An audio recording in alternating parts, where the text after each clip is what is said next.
Hello everyone and welcome or welcome back. If it is not your first time here to the Library of Phoebe, I am Phoebe, and today I wanted to go over some recent book acquisitions, but these ones are especially special because they're the books I got for my birthday. I was so impressed this year. I got 5 books for my birthday, one of which I technically bought for myself. But they're all 5 books, ones that I'm really excited to read. It honestly brought a lot of joy to my heart and a tear to my eyes to be like, oh my gosh, the people in my life who I love know me so well. They know my reading taste so well that they know what I like to read, and they can pick out amazing things for me, things that haven't been on my wish list, but that I know for sure I want to read. And I don't know, it made me feel really special to be known like that, because I do think to be loved is to be known, and I feel especially known. I'm so excited to read all of these books. I have 5 to go over, and then maybe I'll talk a little bit about some other recent book purchases, but we're gonna go in depth with the books I received for my birthday.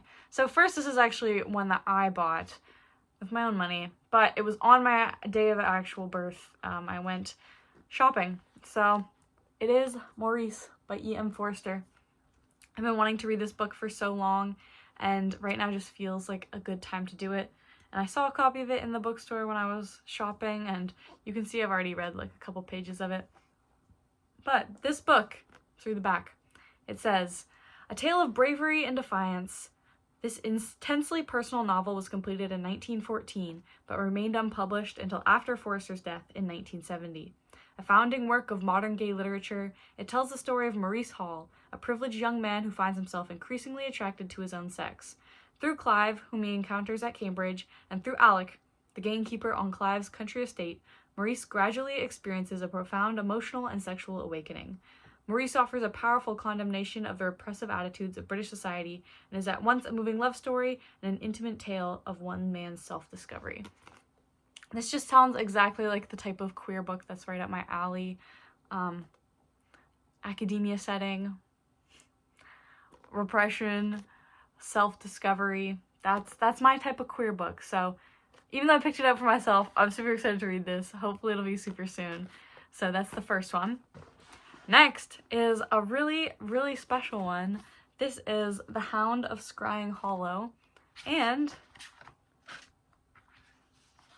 it's signed and dedicated to me. Happy birthday, Phoebe. I'm so excited for this one.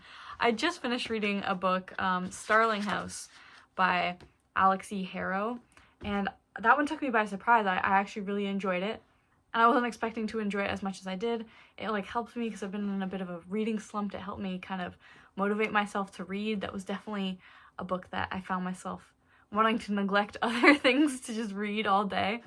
And so this one, I think, kind of has similar vibes to that one.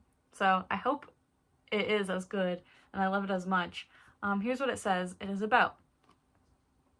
"Stories creep through Scrying Hollow, whispers of a great beast. Come dusk, the first howl catches the wind and rustles the trees. Make haste, for it's no wolf bounding through the hollow. The hound comes for you." Liliwen, the eldest daughter of the Valet family, knows the tales well. You see, her father was the first to die to the hound. 7 years later, heartbreak threatens again, when Liliwen's brother is ambushed by the beast. Eviscerated and barely alive, her brother escapes and stumbles home. Once more, death waits upon Liliwen's doorstep. In response, a reward is issued for the hound's heart. Believing the queen's physician might help her dying brother, Liliwen embarks on a solitary hunt. Armed with intimate knowledge of the hollow, she catches the hound in a magical net. But before she can deliver the killing blow, the splinters of bones ring out. Suddenly it's a man, not a hound, writhing in Liliwen's net. Liliwen frees the man, but the pair are set upon by wolves, forcing them to retreat into the hound's home, a ruinous castle within Scrying Hollow. It isn't until Liliwen attempts to escape that the door slams shut, trapping her. While her brother inches closer to death, Liliwen remains captive in the crumbling castle with the very beast who murdered her father. So, kind of interested to see how this goes. It seems like a bit of like a Beauty and the Beast retelling. I mean, I believe this is a local author, so really excited to give this one a try, and it seems like a really good fall read. The next 3 I got at my birthday party. So the first is the Joan Didion, and I've been loving Joan Didion this year, and yeah, I read my first Didion this year, I think in February, then I read another one in April, and so this will be my 3rd Didion. It is Let Me Tell You What I Mean. From one of our most iconic and influential writers, 12 pieces that offer an illuminating glimpse into the mind and process of a legendary figure. These essays from 1968 to 2000, which have not been gathered together until now, showcase Didion's incisive reporting, her empathetic gaze, and her insights on writing. From her admiration for Hemingway's sentences to her acknowledgement that Martha Stewart's story is one that has historically encouraged women in this country, even as it has threatened men. These pieces are acutely and brilliantly observed. This timeless collection of Didion's most early writing reveals what would become her subjects, including the press, politics, California robber barons, women, the act of writing, and her own self-doubt.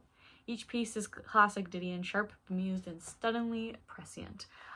All of those things I 100% feel when I read Joan Didion. So I'm really excited that these are just like some more little bite-sized essays that I can kind of dive into, because I really do like just reading an essay of hers here or there, like in the morning or before bed, and kind of just giving me something to think about throughout the day, or something to dream about if I'm reading before bed. So I really need to read more Didion. Like 2 is not enough. I want to read some of her fiction soon too, but I've only read her nonfiction, and this will be a continuation of that. The next book here is Joseph Sheridan Le Fanu, Carmilla. I'm really hoping this will be our October book club pick, because if you know anything about Carmilla, it is basically toxic lesbian vampires.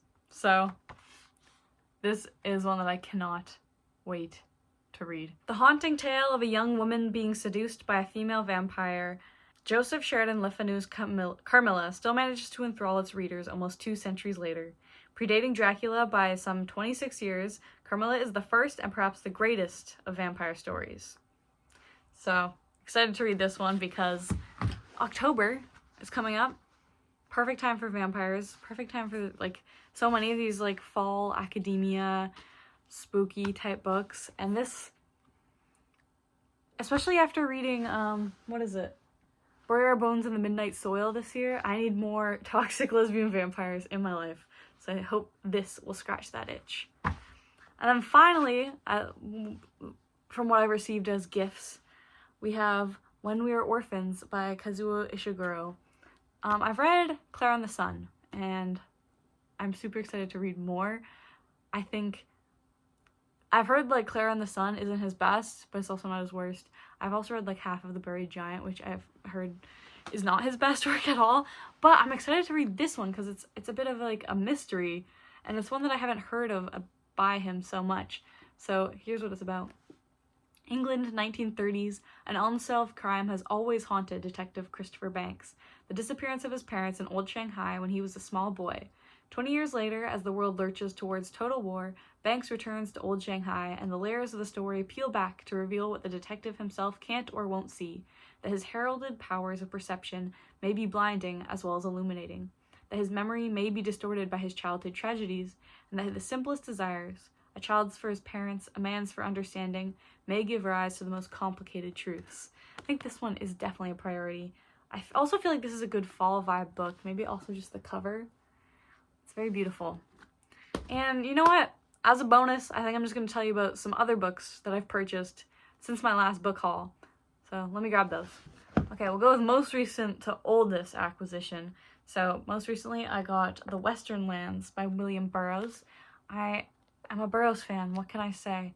I'm not sure if I'm a Beat in general fan, because I think I might like the poetry, so I do want to try some Ginsberg and such, but I'm in the middle of On the Road right now still, and it just drags, man. On the Road drags. I don't think I like Kerouac's writing style. Honestly, my favorite part of that book has been the introduction and like the first chapter. And if that's all it was, it would be a great, great read. But now that I'm on like part 4 or something, I'm like, okay, here we go again. Same old, huh? But that's not how I feel about Burroughs, okay?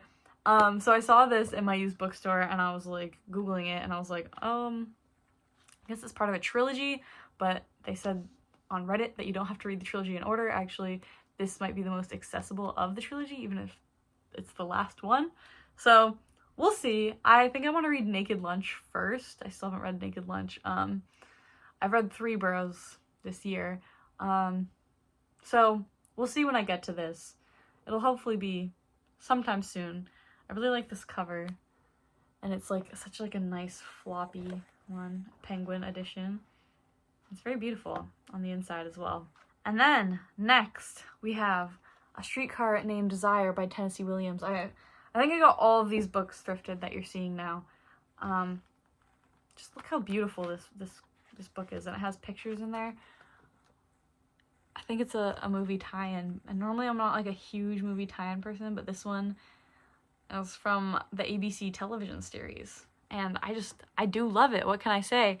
I think I want to get into reading poetry a little more. I mean, not poetry, plays a little more, which kind of takes me into the next one that I got, which is Happy Days by Samuel Beckett. I've heard a lot about this one as well, and again, a really just classic edition of it. So, A Streetcar Named Desire is one of the most remarkable plays of our time. Tennessee Williams' Pulitzer Prize-winning classic, it is the haunting story of a faded Southern beauty whose illusions about herself are at war with reality. Blanche Dubois, tormented by the memory of her tragic marriage and the scandal she has precipitated in the small town of her birth, flees to New Orleans to find refuge with her sister, but her sensual, crude brother-in-law, Stanley Kowalski, resents her presence and in a violent, passionate rage exposes her past and cuts her off last chance of escape from the squalid misery of her life. So, like, tragic, difficult read, but I think a worthwhile one, and I want to also watch the movie, the 50s one with Marlon Brando, after I read this. Happy Days by Samuel Beckett. At the sound of a piercing bell, Winnie wakes and exclaims, "Another heavenly day," even though she is buried up to her waist in a mound of earth.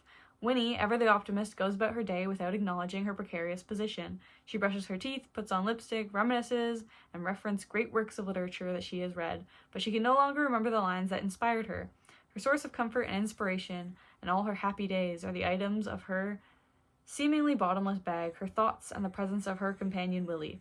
Although Happy Days is one of Beckett's most whimsical works, it continues his relentless search for the meaning of existence, combining the tenuous relationship that binds one person to another, and each to the universe, to time past and time present. So, again, another play. Plays are not something I'm, especially not like more modern plays like this, because when did this come out? Sometime in, the 60s?